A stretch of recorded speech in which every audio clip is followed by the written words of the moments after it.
Depois nós fizemos uma inserção aí com o povo de Israel, buscamos alguns elementos na cultura judaica de adoração e liturgia, e aí nós passamos pelo cativeiro, graças a Deus, chegamos em Jerusalém, já começamos com a igreja, passamos pela Santa Ceia, passamos pelo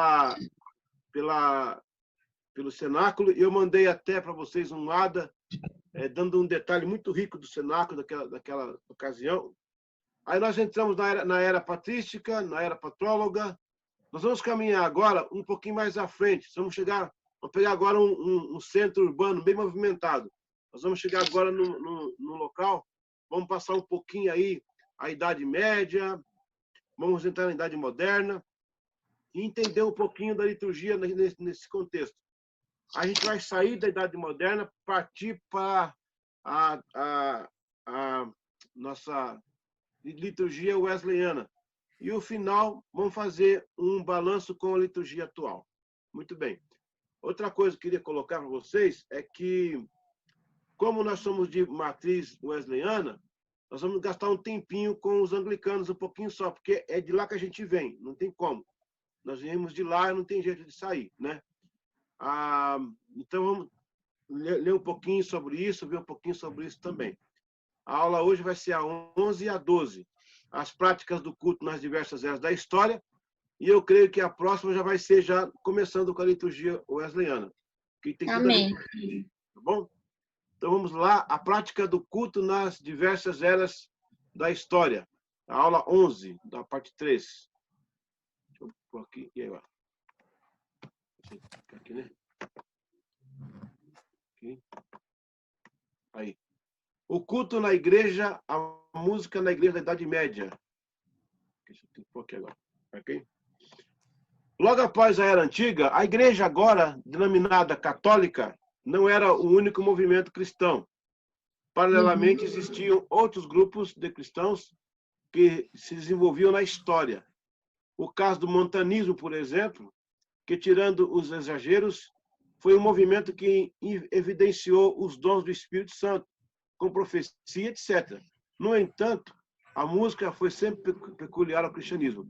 Esse movimento montanista aí, ele tinha muita coisa espiritual interessante, mas ele também cometia alguns erros de teologia, né? E também tinha umas profetisas lá. Mas o importante é que eles faziam parte de uma cristandade que na época não era só católica, né? Existiam vários grupos. Inclusive, vocês vão ver que em 1054 vai acontecer uma cisão. A Igreja Ortodoxa ela vai entrar em cisão com a Igreja Católica. Ocorre a primeira cisão da história.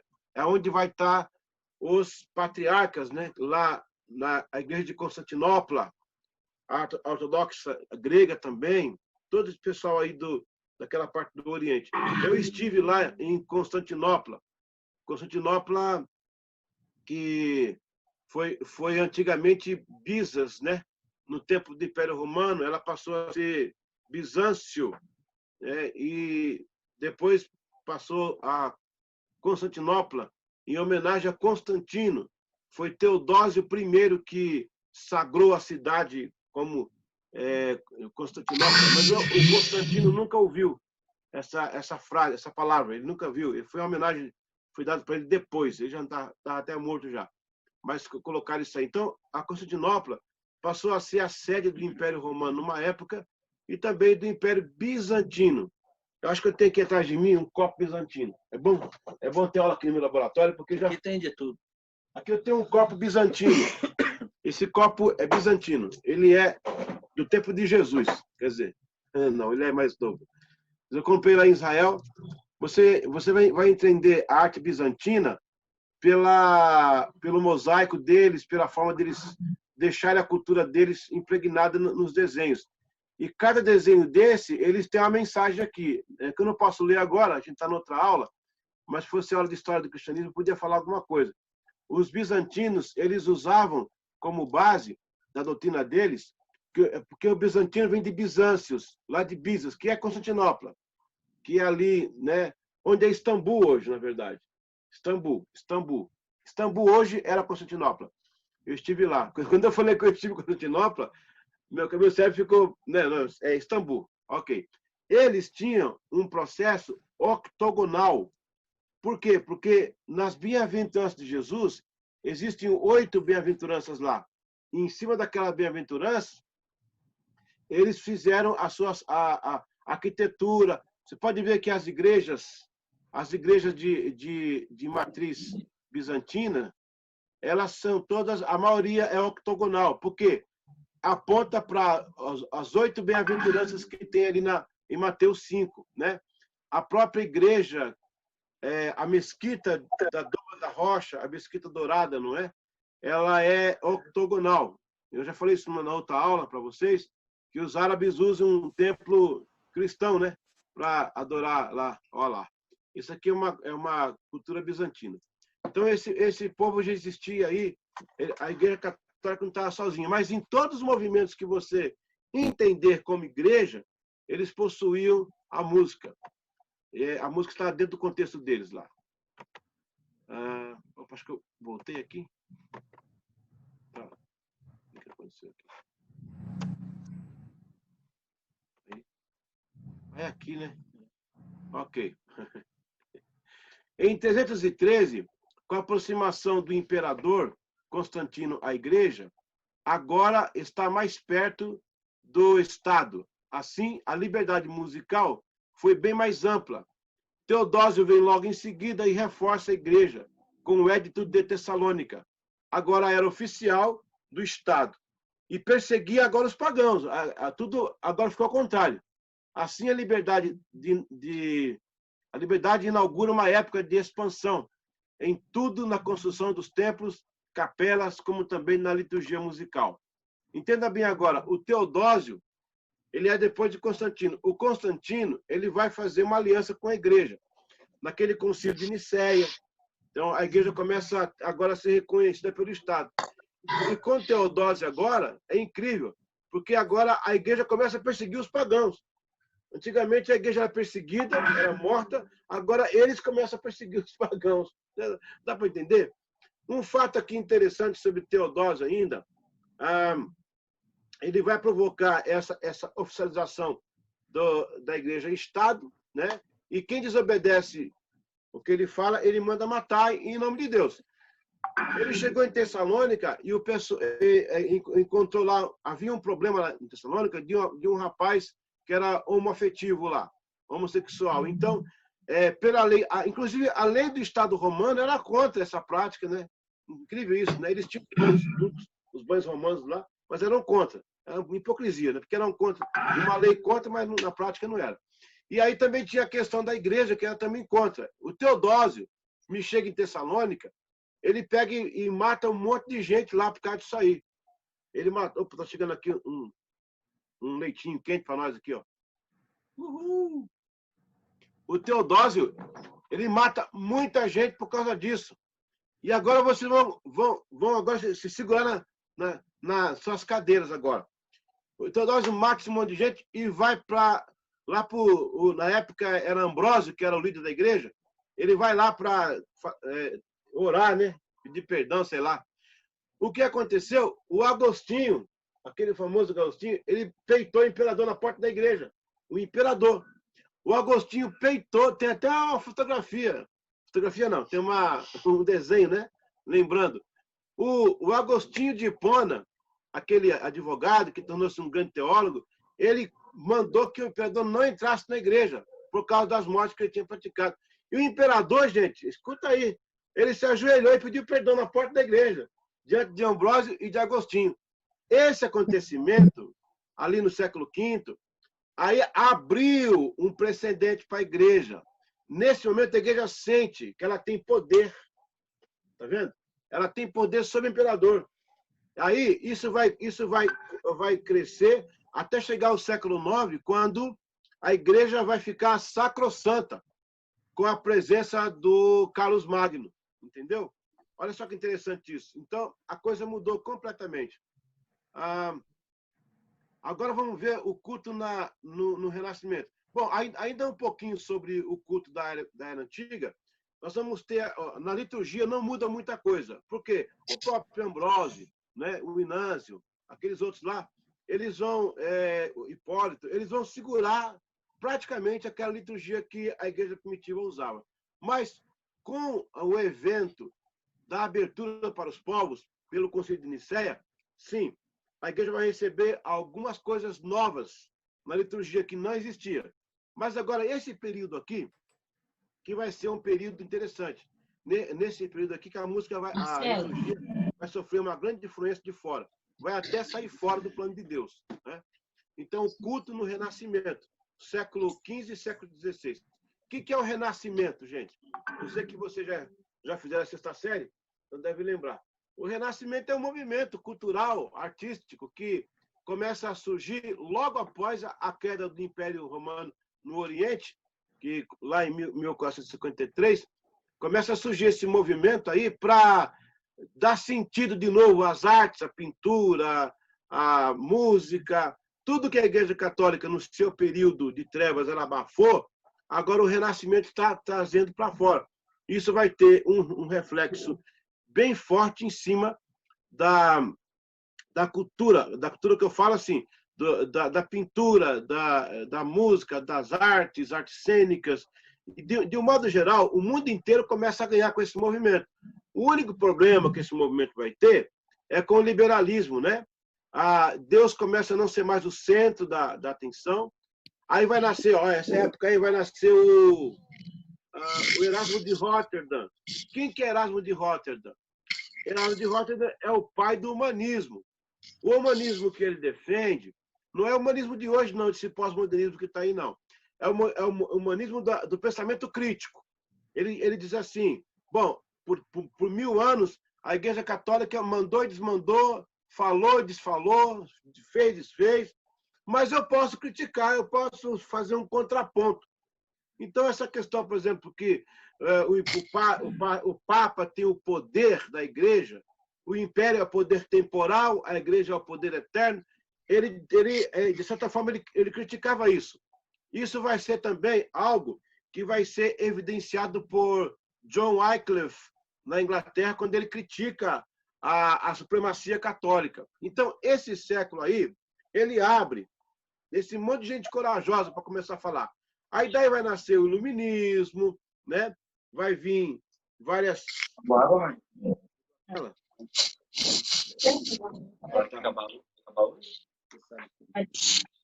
Então, vai vir o iluminismo e outros movimentos que vão eclodir. E isso vai ter influência direta na música. Eu recebi aqui um comunicado para mudar a tela. Como assim?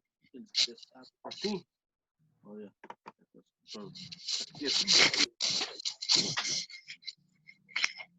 Não, é porque eu tô falando sem mudar mesmo. Muda a tela aí. Pessoal, você está vendo a tela aí? Direitinho? Tá, né? Então vai. É porque eu tô falando sem mudar a tela. Ah, tá. Agora vamos mudar. O Renascimento resgatou muita coisa perdida na era medieval. Por todos os lados, muita coisa nova começou a acontecer. Nas artes, na pintura, construção, cidade, invenções, escrita, filosofia, enfim. O mundo está mudando e a igreja também se aperfeiçoou no culto a Deus. Um ponto aí. Essas épocas para frente vão começar a acontecer vários movimentos no mundo. Entre eles, essa questão. Por exemplo, aqui no Brasil, nós temos os 3 poderes. Antigamente tinha o moderador, o Conde de Montesquieu, que vai ser o cara que vai idealizar esse tipo de coisa. Então, em tudo vai ter esse movimento. Por que ele idealiza isso? Porque os reinos nacionais estão perdendo suas forças. Os monarcas estão caindo. A Igreja Católica já ruiu, que era um sacrosanto. Aí os monarcas estão caindo. Estão nascendo os reinos... Não, imperadores, né? Estão nascendo os reinos nacionais. E essa mutação social acontece junto. Agora, uma coisa que eu fico emocionado aqui nesse negócio é que tudo mudou, tudo sofreu um tipo de mudança, mas a palavra de Deus continuou firme. Aleluia. E quando alguém ameaçava isso, Deus levantava um pregador, um profeta, alguém para contestar, para ir em cima. Cara, que coisa linda. Deus não deixou a sua palavra. Tanto é que essa época é a época de Lutero já. Época do Zwingli também. E Deus nunca deixou que a palavra dele se corrompesse. Quer dizer, alguns tentaram corromper. Mas nós estamos aqui hoje, desfrutando da teologia pura, eu creio, alguém pagou o preço aí atrás para a gente. Senão, estaríamos todos nós enganados, né? Então, Deus sempre levantou alguém. Eles começaram a usar a polifonia. O que é polifonia, gente? Polifonia é só uma combinação de sons. Você pode usar um contralto, um tenor e tal. Eles começaram a entender que era assim. Vários outros instrumentos foram introduzidos na igreja. Ainda ajudar a reforma de Lutero veio com força. O Lutero era músico também, por isso que ele reformou também nessa área aí. Por que a questão da polifonia na liturgia era vedado? Às vezes, aqui nessa aula aqui, a gente cobre alguns assuntos que não vai ajudar em nada hoje em dia no culto, mas é bom que a gente saiba essas coisas. É bom o obreiro ter conhecimento. A coisa melhor do mundo é ter um obreiro preparado, uma obreira preparada, que tenha conhecimento. A polifonia não era usada porque a polifonia, por ter várias vozes, dava a ideia de carnaval, dava a ideia das festas tidas como mundanas naquela época, onde tinha de tudo. A polifonia tinha um bocado... Não nesse período, um pouquinho daí para frente. A igreja começa a importar isso aí devagar. Ela começa a entender que não é bem assim, que pode ser uma coisa sacrificada para Deus, a polifonia, mas a polifonia é como se eu importasse um estilo aí que se usa no mundo para dentro da igreja, uma coisa assim. É como o caso de instrumentação, que a guitarra elétrica ainda nos anos 40, né? Mas a polifonia foi um grande... Por que eu estou gastando tempo aqui? Porque aqui depois disso aqui, que vão nascer as grandes peças musicais, né? Que você vai ver durante a história. Então, Lutero era músico, ele tocava alaúde e compôs muitas canções entoadas pelos crentes na Reforma. O ponto alto desse período é que Lutero devolveu ao povo o direito de cantar, todos em coro, e assim uma verdadeira revolução aconteceu, uma teologia desses cultos. Um ponto aqui. Houve um papa chamado Gregório Magno. Gregório Magno. Ele não é do tempo de Lutero, não. Ele é bem antes de Lutero. Ele foi um papa musical. Quem aí ouviu falar do canto gregoriano? Né? Canto gregoriano. O Robson está ali, ó, rindo demais ali, ó. Não para de rir ali, ó. É a foto, né? É uma foto. Ele fica enganando o senador Jacozão. Ele tá lá firme. O canto gregoriano, por causa... Estou aqui, pastor. Oi. Estou aqui. Estou com um aluno extra aqui também, ó, assistindo a aula. Opa, bem-vindo. Deus abençoe. Põe foto aí que você vai levar falta de novo, hein? Ô, louco, pastor, que isso? Você colocou foto, foi jantar ontem. Não, segunda-feira eu participei sim da aula inteira. Eu tô brincando. A gente sentiu a sua presença. Mas voltando aqui ao ponto. O Papa Gregório, ele criou um negócio chamado Cantorium. Cantorium. Era um livro de música enorme. Eu não sei quem assistiu aí aquele desenho, Alice no País da Maravilha. E tem uma hora que ela está nadando no mar com um livrão, assim. Era aquele tipo, era um livro enorme que ele prendeu com corrente, né, no local lá. E as pessoas vinham na igreja e queriam ouvir a música e mudava aquela página enorme para cantar. Gregório também desenvolveu alguns sinais musicais. Ele não chegou a escrever música. Quem vai fazer a administração dos sinais musicais vai ser Guido d'Arezzo, em 950. O Guido d'Arezzo, que é um italiano, ele que vai colocar o nome das notas, do, ré, mi, fá, sol, lá, si, e do, ré, mi, fá, sol, lá, si, são as primeiras sílabas de uma oração de São João Batista. Ele pega aquela oração, o comecinho dela, porque é latim. Eu não tenho aqui essa oração, porque não é aula de música, mas a liturgia entrou aí um pouquinho de rabeiro na música aí. Mas ele, do, ré, mi, fá, sol, lá, si, é o começo de uma oração dele. As primeiras palavras ele faz isso aí. E é o Guido d'Arezzo que vai fazer as pautas musicais, né? Com o pauta, o pentagrama, as claves, as notas, subindo, descendo. Então ele cria essa pauta musical que até hoje é usada. Teve algumas mudanças, mas foram mínimas. É por isso que você vê as partituras musicais em italiano. Allegretto, mezzo piano, né? Andante, então, da capo, fermata. Então, esses nomes italianos é por causa do Guido d'Arezzo. Por isso que você vai ver as peças de ópera em italiano, né? Eu assisti com a minha esposa uma ópera brasileira na Europa, o Guarani, nada a ver, né? O Guarani conta a história dos índios brasileiros, composto por Carlos Gomes e cantado na Europa com um italiano. Por quê? Por causa do Guido d'Arezzo. Por isso que vem toda essa notação musical, é por causa dele. Então, o Gregório Magno, ele era compositor também, fez algumas peças, mas ele era mais um cantor. Por isso que fala canto gregoriano. Por quê? Porque era um cântico atonal. E o que é atonal? Vai só complicando, né? O que é atonal? Atonal é uma peça musical que não tem uma linha mais harmônica, ela é um pouco dissonante, e são tons diferenciados. Eu estou explicando bem coloquial, porque se for falar em termos musicais, vai ficar mais difícil ainda. Então, o nome está falando já é atonal, né? A antífona, alguém me falar em antífona?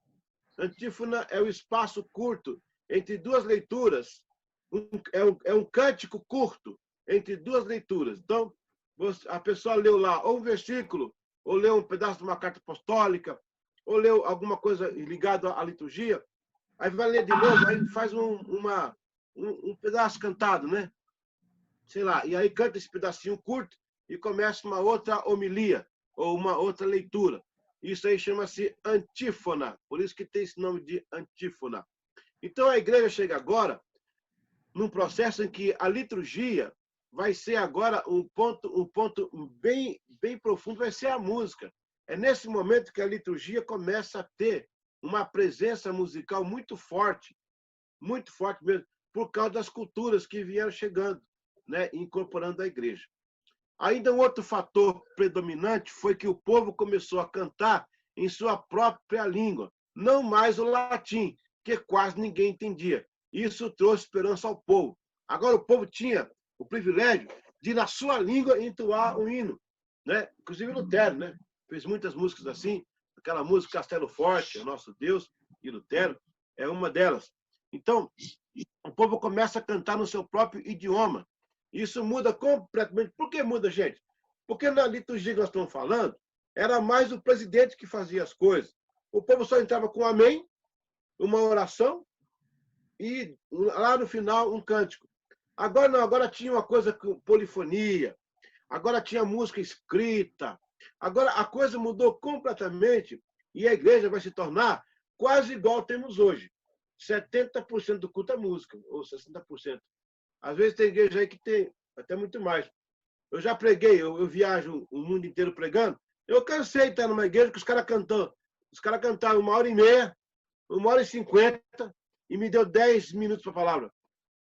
Teve situação que eu nem preguei. Falei, irmãos, eu vou ler só aqui o versículo da bênção apostólica, porque já são 11h30 da noite, não tem mais como, né, continuar. Então, parece que a gente está vivendo essa história hoje, né? É interessante. Vocês estão pegando aí, então, a ideia, gente? Tudo certo? Amém. Vamos lá. Agora, opa, aqui. O culto agora na era barroca, do século XVII e século XVIII. Por que era barroca, gente? Por causa do barro, será? É um barro rouco. Vamos lá. Barroco significa pérola. Pérola é pérola no desenvolvimento, em lapidação. Pérola inacabada, uma coisa assim. Porque era o segmento do Renascimento. Era o aperfeiçoamento em várias partes da vida cotidiana e cultural daquele povo. Por isso que ele chamava de Era Barroca. Por causa disso, que é uma pérola ainda por desenvolver, uma coisa assim, entendeu? No período que vai de 1600 a 1750, duas coisas importantes aconteceram na teologia do culto. Primeiro, depois da polifonia nos instrumentos, as vozes sofrem uma mudança brusca, que foi o tonalismo. Pode cair em prova isso, hein? Explique o tonalismo na liturgia do século XVIII. Os hinos eram feitos em tom menor, depressivo e melancólico. É igual está acontecendo hoje. Um monte de louvor aí, melancólico, depressivo. Eles confundiam santidade, piedade com profunda tristeza. Se lembra alguma coisa, não? Olha, rapaz, eu acho que... Olha, eu tenho que aguentar, né? Eu tenho medo de desabafar e não dá aula que é melhor. Mas parece-me que a coisa se repete hoje na liturgia das igrejas. Uhum. O pessoal associa a piedade, a devoção, à tristeza. Sabe? Eu não sei. A Bíblia diz que diante de Deus a tristeza só tem prazer, né? Mas a nossa igreja, ela deita e rola, né? Então, não sei. Eu acho que sim. A gente tem assim, um momento profundo, cumprimentação com Deus, né? Tal, penetrado, tudo tal. Mas não quer dizer que isso é uma tristeza, o mundo está acabando, tudo vai se arruinar. Ontem uma irmã me perguntava para mim se essa epidemia, essa pandemia, é uma taça de Deus, da ira de Deus, que o anjo derramou sobre a terra. Eu falei, meu Deus do céu, quer dizer que eu ouvi um áudio aí no Zap de um profeta dizendo que era a taça de Deus, uma daquelas taças da ira de Deus. Eu falei, irmão, vai comer uma feijoada e depois dormir um sono bom, porque não é bem assim. Aí vai ter mais visão, hein? Não, o que eu fico chateado é que antes de acontecer, ninguém tem visão, né? Ninguém vê nada. Ninguém... Comer feijoada e dormir da vida. Assim, ela vai ter... vai ter profetada. Por isso que eu falei, para ela comer uma feijoada e dormir, para ela ter uma visão melhor.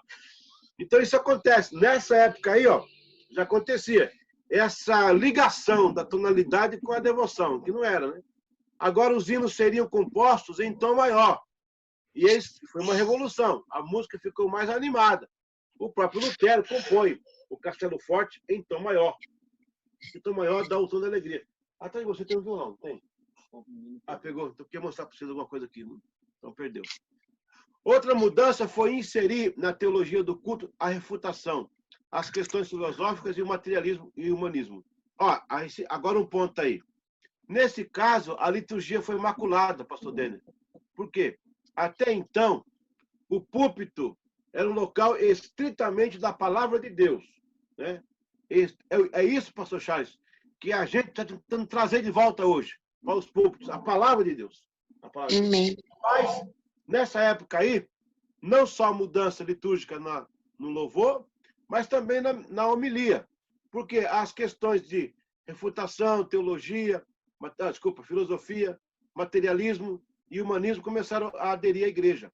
Lembrando que, na época patrística, tivemos dois momentos, né? Os pais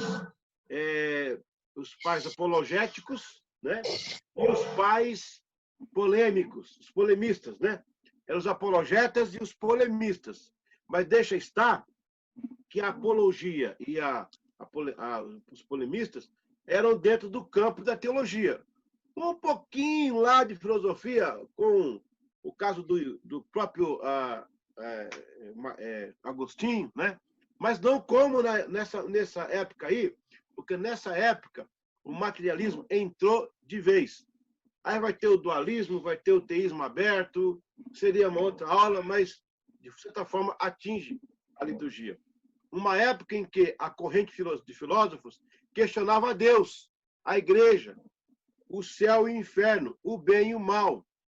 Desta forma, a igreja inseriu em seu repertório composições que enfatizavam a doutrina de Jesus. Aí você vai ter o Handel, com aquela música Aleluia de Handel, né? Jesus, Alegria dos Homens, desculpa. É isso mesmo. Jesus, Alegria dos Homens. Então, é por isso que é bem enfatizado Jesus. Aí também as festas de Natal começam a ter as suas oportunidades ricas de crescimento. E o pessoal vai... Porque aconteceu isso aí. Havia uma luta contra a igreja, uma vez que a Igreja Católica perdeu aquela força, diga-se de passagem, não era força, era um medo, era uma opressão. Quando eles viram que eles podiam caminhar essa Igreja Católica, aí eles começaram a questionar. E é nessa época que vão nascer os caras. Lavoisier, Jean-Jacques Rousseau, Voltaire e John Locke. todo esse pessoal aí que eles vão vir com questionamentos. O William Delors, aquele alemão, o Phoebe, o alemão, todos esses homens vão questionar. Aí é que eu falo. Nesse momento, sempre tinha alguém para segurar a palavra de Deus, para não deixar se contaminar, porque se deixasse ia acabar com tudo, né? Aí, com o tonalismo também, as vozes ficaram mais horizontais e as pessoas ficaram mais entre olhar para cantar. Por que essa pressão mais horizontal? Porque, na verdade, antes era só o latim vertical, né? Santo Espírito, né? Aleluia. Aqui só. Agora, como tinha combinação de vozes, um dependia do outro para criar uma polifonia, as pessoas se olhavam. É que, gente, veja bem, você hoje é privilegiado. Você está numa igreja hoje que venceu todas essas coisas. Hoje é comum você sentar, ter música, polifonia, o cara pregar. Mas essas fases, elas foram construídas ao longo do tempo. Eu ainda peguei, eu tenho 53 só, mas eu ainda peguei o órgão, eu ainda peguei o piano. E eu peguei, tipo assim, quando ia cantar a música, aí tinha lá, sempre que a entrada da música era o coro da música. Fazia o coro e entrava cantando. Na hora de pregar, o pregador assumia o púlpito, ele lia um texto, sentava. Quando eu cantava, ele voltava. Era tá bonito. Nós já pegamos isso aí, entendeu? Eu me lembro de um senhor falar para meu pai assim, ó, quando a igreja receber esses instrumentos mundanos, Jesus já voltou. Então, se ele voltou, eu não vi, porque os instrumentos são tudo aí, né? Hoje em dia, recebe-se tudo na igreja. Mas, olha, isso aí é uma época de luta dentro da liturgia. Eu gosto muito desse curso, porque ele nos leva a entender, gente, quem nós somos. Aqui está um pouco da nossa raiz, de onde a gente veio, para a gente se situar melhor. E depois desse curso, não é que você vai desviar, não, mas a sua cabeça fica mais aberta para entender algumas coisas que hoje você não entende e que também eu não entendia. Então, houve oportunidade de crescer teologicamente e musicalmente no culto. Vivaldi, olha uma surpresa para vocês agora, é um bônus. O Vivaldi era padre. Vivaldi que fez as 4 estações, padre, tá aí, ó. Vivaldi é da época que compôs as 4 estações. Ele era padre e foi ordenado no ano em que nasceu John Wesley. Aí, ó, em 1703. O Vivaldi foi ordenado padre. Mas ele tinha problemas, gente, de respiração. Ele tinha problema asmático. E não conseguia pregar. Ficava com dificuldade para orar. Ele queria muito servir a Deus, o Vivaldi. Mas não deu certo. Ele voltou para casa e foi dar aula e foi compor músicas, né? Foi dar aula e compor música. O som saiu? Ok? Como também Johann Sebastian Bach. Sebastian Bach, 1685 a 1750. O Sebastian Bach, gente, ele é o precursor da estereofonia. O que é estereofonia? Quando você ouve um fone de ouvido e você ouve um instrumento tocar aqui, chama-se estereofonia. O Johann Sebastian Bach, ele teve uma ideia. Ele falou, já que nós temos duas orelhas, eu vou colocar 2 corais para cantar. Aí esse coral canta, e aquele coral canta. E nesse canto e contracanto, ele descobriu a sensação, né, da estereofonia. Mas só no século XX que a estereofonia ganhou, a tecnologia e tal, onde estamos hoje. Hoje é muito difícil você ouvir uma coisa mono, é mais estéreo. E o Handel também. Em 1685, ele nasceu mesmo ano do Bach e morreu em 1759. Ele viveu 9 anos mais do que Johann Sebastian Bach. Mas ele é o grande autor, né? A Luiz de Handel. Eles eram protestantes e deixaram uma riqueza musical para a igreja incomparável. Então, esse momento da abertura do rococó, do classicismo, do barroco, também trouxe a igreja nessa... Aí nós vamos entrar numa coisa que eu falei na outra aula, né? Que as igrejas passaram a ter espetáculos de música. Hoje você assiste, gente, peças musicais dessa época aí, várias orquestras são verdadeiras sinfonias que você ouve tocar. que é dessa época aí. E não era isso que Jesus queria, né? Pelo menos a gente não entende isso. Se o Senhor quisesse um show, tinha música na época dele, né? Para fazer aquela Santa Ceia. Fazer uma Santa Ceia grande estilo, né? Chamar os músicos e tal. A minha despedida, vou para a cruz, né? Ele fez a coisa de boa, porque é a singeleza que manda, né? Glória a Deus. Até aí, tudo bem, gente? Tem alguma dúvida aí, não? Certinho? Tudo Certinho. tranquilo, pastor. Tudo Tá tranquilo. bom. Oi? Tudo tranquilo. Tranquilo. Ok. Vamos continuar, então. Ó, essa parte da matéria é um pouco chata, mas tem que passar por isso aí, não adianta. A gente tem que caminhar. Ó, a gente veio, estamos na viagem boa, hein? A gente veio lá da Suméria, lá da Mesopotâmia, de 3.000 anos de Cristo. Estamos caminhando até agora. Estamos chegando perto aqui já de Curitiba.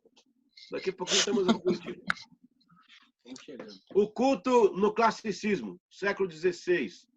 No período clássico, a força instrumental foi algo fora do comum.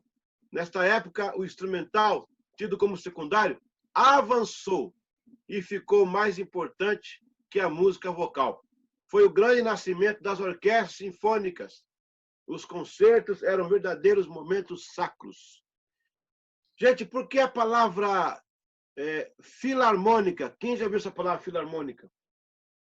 Filarmônica, já ouviu? Filarmônica. Qual a diferença de uma sinfônica e de uma filarmônica? A gente às vezes não entende, né? A orquestra sinfônica é a formação natural de uma orquestra. Existem números chamados escala, ali os violinos, as trompas, os tímpanos, os clarinetes. Então, existe uma concepção básica, aquilo chama-se sinfonia. Agora, a filarmônica, né? A orquestra filarmônica, porque vem de fellow, ou seja, é a junção de várias orquestras para formar uma. Por isso que a filarmônica é bem grande, porque são várias orquestras. Fellow vem do grego, vem de amizade. Fellow, filantropia, né? Fellow, amigo. Por isso que chama-se orquestra filarmônica, porque é cheio de fila. Cheio de... Professor Eliseu? Oi. Professor Eliseu, é o pastor Roberto aqui. A gente está com a tela do início até agora. Você mudou telas ou não? Estou mudando tela pra caramba. Pois é, é isso que eu achei. Fala sério. Estou falando. Aqui também, para mim tá a tela do começo. Ó. Pois é. Ah, não. Não, gente, eu mostrei coisa pra caramba aqui já. Pois é, por isso que eu mandei Não tá mensagem mudando, off, hein? Ai, ai, A ai. gente está na página 46 da apostila. Ainda bem que tem a apostila aí. Como é que muda aqui, pastor? Aqui muda normal. Aqui só está a tela inicial, habilitar a edição. Você tem que voltar lá em cima Ah, e no colocar share. lá em apresentação desde o começo. Daí você vai passando as telas daí. Aqui, onde é que é aqui? Top vídeo. Qual que é? Aqui no cantinho, onde está escrito More? Isso, deve ser aí, porque eu não acompanho a mesma tela que você está usando. Meu Deus, gente, Ah, meu Deus. Para mim tá aparecendo só parte 3, sessão 2, aula 11. Só É isso aí, a o prática do início. culto. Aqui é o More. Stop Recording não é. Disable não é. Show the names. Hide video, painel não é. Save, computer sound. E agora, hein? Remote control. Eu mandei uma solicitação para eu fazer um acesso remoto na tua tela. Você pode mandar para mim? Ah, tá. Vai, você consegue aí? Vamos ver aqui.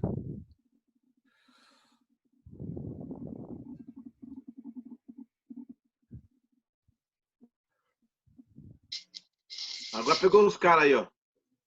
Vamos ver aqui. Ó. O Binho tá com a fotona dele lá. Enganador. Hoje eu tô sem Comendo, vídeo, comendo. tive que usar um monitor à parte aqui, meu computador tá no outro canto aqui. Hoje eu tô sem o vídeo. Pessoal, eu peço perdão, pra mim tava normal, desculpa. Tem que dar um aqui. Vou te Fica mandar de com medo, novo. que estava na tela. Tá lá com o remoto. Viu, Clóvis? Clóvis, eu falo Clóvis porque parece Clóvis para mim aqui. Agora vocês podem habilitar de novo aí. Aqui, vamos lá. Voltar lá de novo, lá no... Isso, vai lá nos PowerPoint. Ok. Aqui eu vou na apresentação de slides. No começo. Deixa eu ver. Vê se vamos mudar agora aí. Mudou? Espera aí. Não, tá a tela com todos para mim aqui. Ainda não, é. Ué, então, tá estranho. Eu fiz a configurar. Como é que é isso aqui? Do começo. Ocultar slide aqui, ó. Não, né? Não. Tipo, gravar a apresentação de slide, não é? Configurar. Configure opções avançadas para a apresentação de slide. Ô, pastor Roberto. Pode falar. Tá normal aqui a apresentação. Eu mandei aqui desde o começo. Entendeu? Tenta entrar você aí, mexer aqui. Você consegue? Deixa eu ver se consigo aqui. É que você tá como host mesmo. Você que tem essa habilidade. Você tem esse poder aí. Lá embaixo em share screen. Compartilhar a Share tela. screen. Não sei se aparece para Sim. você. Então, isso, clica aí. Ah. O que aparece? Aparecem vários quadrinhos aqui do computador. Eu cliquei em cima do curso. O host desabilitou a participação do compartilhamento de tela. É contigo mesmo, então. O host desabilitou. Olha, agora sim, ó. Isso, aí, ó. Entendeu? Então Isso aí. aqui. Agora é contigo, Sem vai lá. querer, apertei aqui. Sem no querer, local aqui. acertou. Vê agora. Agora tá. Isso aí. Agora tá tranquilo. Meu Deus, porque não. Ainda bem que a gente tinha apostila. A Nathalie foi esperta, hein? É. Por isso que é bom jantar antes. Onde é que nós estamos aqui? Na passagem da Barroca. Tudo isso aí, ó, gente, ó. Desculpa, gente, perdão. O que eu não sei nada. O pessoal faz uma leitura dinâmica agora aí. Aqui não passou. A gente parou aqui, ó. Parou Estamos aqui aí. Pronto. Tá Classicismo. certo agora? Ainda bem que vocês têm a apostila aí. Estou mais ou menos dentro da apostila. Sim, não. Eu tava vendo aqui, eu só tinha me perdido na apostila. Ainda bem que a Nath falou a página aqui. Depois vocês me pagam um lanche, viu, pessoal? Né? É por isso que você é superintendente, né, meu? Vai sair caro esse lanche aí, viu? Superintendente. Entende tudo. Sem graça, né? Ok, vamos lá. Período clássico, a força instrumental foi algo fora do comum. Nesta época, o instrumental, tido como secundário, avançou e ficou mais importante que a música. Por isso que você vai ver, daqui para frente, dessa parte aí, do classicismo, poucas letras, né? Muito mais peças musicais. A igreja perdeu o sentido de louvor, da palavra cantada. Infelizmente, ela perdeu. E aí vai haver a reforma que vai mudar esse quadro aí. O iluminismo crescia grandemente. A alta sociedade e mais os compositores se esforçavam em trabalhar em linhas de pensamento que deixavam de lado a teologia e evocavam o sentimento de nação. Então, aí a liturgia vai sofrer 2 golpes. Primeiro, o golpe desse aí, ó, sentimento de nação, e também a parte romântica, né? A música começa a ter esse lado romântico. Porque, gente, entende isso aí. Quando Salomão escreve lá os provérbios, tu és a minha amada e tal, olha, aquilo foi algo muito remoto.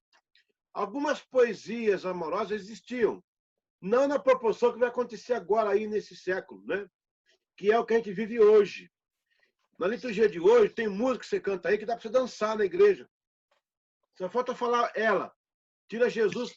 O cara canta o tempo todo um negócio que parece que é, sabe, de casal. No final fala, Jesus, né? Umas coisas assim. Sem contar outros tipos de letras que a gente ouve aí que fala, misericórdia, isso é para Deus mesmo? Deus está recebendo isso aí? Então, nessa época, eles deram muita ênfase, né? Essa linha musical e esqueceram um pouco. Agora, por que esquecer também um pouco? Porque o púlpito começou a falhar. Quando o púlpito falha, eita! Quando o púlpito falha tudo em volta. Púlpito é o termômetro. Se o púlpito está em pé, se a mensagem é pregada, se ela está lá com vida, tudo vai correndo bem. Mas o púlpito aí falhou, a música também começou a falhar. E com o sentimento de nacionalismo aflorando, com a retomada dos reinos nacionais, a música foi se adequando ao canto cívico também, não só ao religioso. Mozart fez muito isso. E veja o time da época. Joseph Haydn, Wolfgang Amadeus Mozart, Ludwig van Beethoven. O Beethoven é aquele que tinha um problema, né? Que ele fazia por vibração as músicas. Verdadeiros músicos que moldavam a opinião pública. Muitos católicos e protestantes. Temos que destacar duas figuras lendárias, inesquecíveis desta época. O compositor Isaac Watts, 1664 a 1748. Ele fez muitos hinos que nós cantamos aí, né? Pelo menos os mais antigos cantavam no hinário. Isaac Watts. Ele não era metodista, ele era de uma igreja co-irmã, né? Ele era também anglicano, né? Isaac Watts. E o nosso querido Charles Wesley, de 1707 a 1788. Ele compôs mais de 6.000 hinos. O pessoal fala que foi 9.500. Não, eu prefiro ficar com um número mais modesto, 6.000 hinos. Ele foi o pai da enologia wesleyana. Seu filho Samuel Wesley foi considerado o Mozart inglês. Olha que interessante. Na casa desse cara aí, do Charles Wesley, está lá o piano dele, está o alaúde que ele tocava. Está até hoje lá. O piano dele chama de craviola, né? Aquele sonzinho daquele filme né? Craviola. E eu toquei lá com muito louvor nesse piano. Pensou? Eu tive o privilégio de pular a cerca lá, porque tem uma cerquinha. É proibido. Tem coisa que é proibido, mas não é pecado, entendeu? Tem coisa que é proibido, mas não é pecado. Não tem pecado você pular a cordinha e fazer uma nota e cantar um louvor para Deus. Eu pulei a cordinha e cantei com muito louvor. Ainda bem que o guia não se opôs e eu tive o privilégio de cantar e tocar no piano do Carlos Wesley. Glória a Deus. Não é pecado pular cordinha. Pular cerca é. E nesse caso a cordinha do piano, né? Do piano, você pode. Segundo o historiador Bill Morrison, da Capela Wesleyana de Bristol, United Kingdom, que é Reino Unido, se a Bíblia desaparecesse da Terra, seria possível reescrevê-la apenas com a teologia das letras de Carlos Wesley. Uau! Nossa. A música tremendo. A música das igrejas reformadas também delinearam a adoração nos cultos e muito se escrevia sobre atributos de Deus. Agora, por que, gente, aconteceu isso? Porque o Carlos Wesley resgatou a palavra. Ele tá no momento, 1700 e pouco, já vai aí 50 e poucos anos que os compositores estavam na tora, fazendo coisa assim. O Carlos Wesley vai lá, ele resgata, né, essa música e joga a palavra em cima, muito forte. Era muito comum ele pegar um sermão do irmão dele e fazer música com ele, né? E isso aí trouxe para a liturgia nossa uma riqueza. Isso me deixa muito feliz, sabia? Me deixa muito alegre. A nossa caminhada nazarena, metodista, wesleyana, isso aí é uma benção, porque eles se importaram de trazer de volta o peso da palavra, né? Aquela riqueza musical, mas com o peso da palavra. Agora, uma outra curiosidade a respeito do Carlos Wesley. Ele pegava também muita música popular. Quando fala que ele fez 6.000 hinos, não é bem assim, aqueles hinos que tem uma estrofe, um coro, uma estrofe, é muita coisa. Tem horas que são trovas que ele faz. São pequenas peças musicais que ele ouvia nos pubs. Ele cantava, ele tinha uma voz muito forte. No terreno plano, a voz dele era ouvida a quase 1 quilômetro. No terreno plano. Tem ideia? Por isso, quando ele morreu, o Wesley ficou muito, muito debilitado, porque era o companheiro do Wesley na campanha. Ele chegava cantando nas praças, fluía de multidão. O Wesley cantava, mas não como o irmão dele. O irmão dele era cantor mesmo, era músico, né?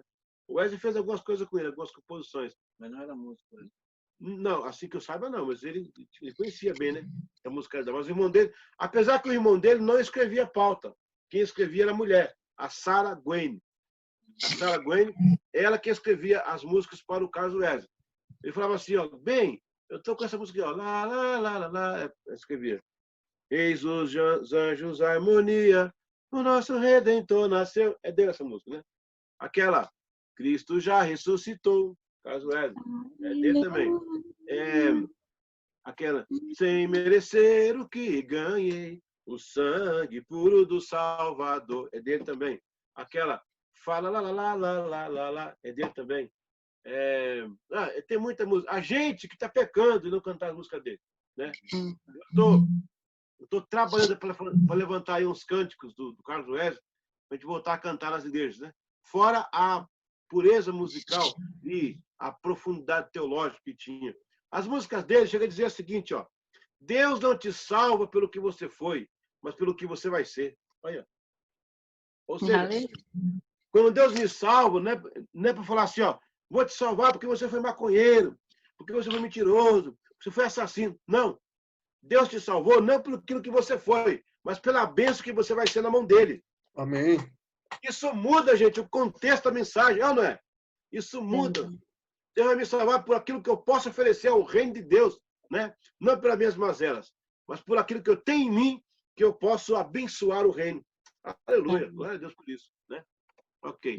Agora o período romântico. No período romântico, considerado romântico, os destaques ficam por conta de Wagner e Strauss. Acho que é Strauss que está aqui, né? Deixa eu ver. Vamos lá. O cara é bom, hein? O cara é bom, é Strauss mesmo que está ali, ó. Wagner e Strauss. Porém, os protestantes compunham grandes obras que foram a base da inódia no século XIX. Eram dois caras ou era um só? Wagner Strauss ou Wagner e Strauss? Wagner Strauss. Agora você me confundiu, porque o Wagner tem uma coisa meio parecida no nome dele aí, com Strauss. Não, mas são dois aí, né? O Wagner mesmo e o Strauss. Mas se foi um ou se foi dois, fica nesse período aí, os caras que marcaram essa... Pode até conferir depois. Mas que ele tem um nome dele parecido com esse segundo nome aí. Mas tem muita gente que nessa época eu tocava, com esses nomes também, a gente acaba confundindo. Qual é a diferença de inódia para inologia? Alguém pode me ajudar, não? O que é inódia e o que é inologia? A inologia, ela tem uma linha por isso que é inologia. Ela tem uma música cristã. Inologia dela é a cristandade, a teologia. A inódia, ela é mais abrangente. Ela recebe influências de outros tipos de composição, entendeu? De outros tipos de peça musical. Por isso que chama de inódia, por causa da confluência de vários ritmos juntos, ou de peças musicais juntos, né? Verdadeiras obras que contavam o período de missões, a devoção profunda, a entrega total, os hinários como o saltério, salmos e hinos, a harpa, cantor cristão, tão famosos, né? Não que fosse da época, não. Cantor cristão é recente, né? Aquele salmozinho também é mais recente. A harpa também, nem se fala. Mas os hinários em si. A igreja anglicana tinha o breviário, né? Tinha o breviário. Então, deixa eu tirar a dúvida aqui do pastor Clóvis, porque é bom a gente ter essa dúvida para não ficar no ar, né? Vamos lá? Enquanto isso, se alguém tem alguma pergunta, então vou dar uma pausa agora aqui. Nós estamos acabando essa lição. Vamos por aqui, músico.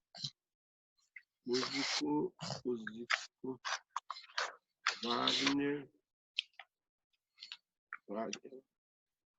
eu sei que é mesmo. Tem a peça dele que é tremenda.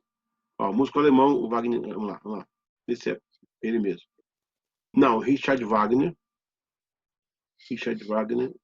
Não, esse aqui é outro. Que também é alemão. É todo Wagner mesmo. Todo Vlad é russo, né? Todos Wagner. Eu vou colocar logo Wagner Strauss uma vez. Wagner Strauss. Ok.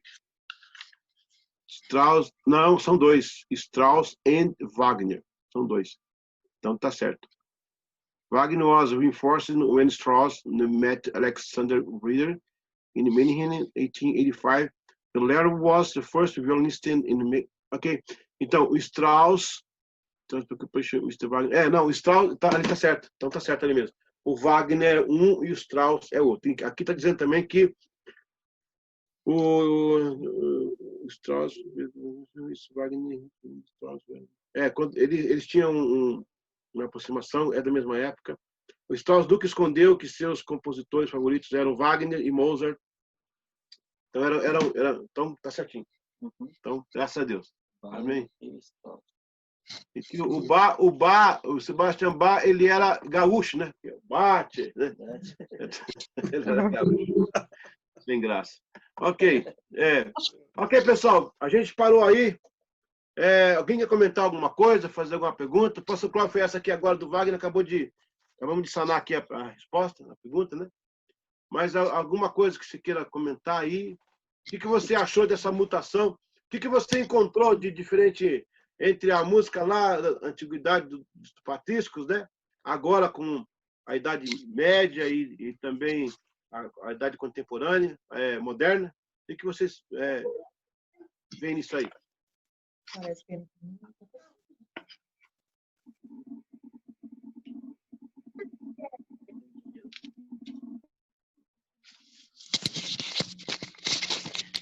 Ok? Podemos dar aí uns 5 minutinhos de pausa, então?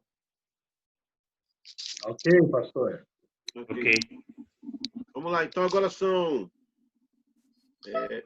olha, certinho, hein?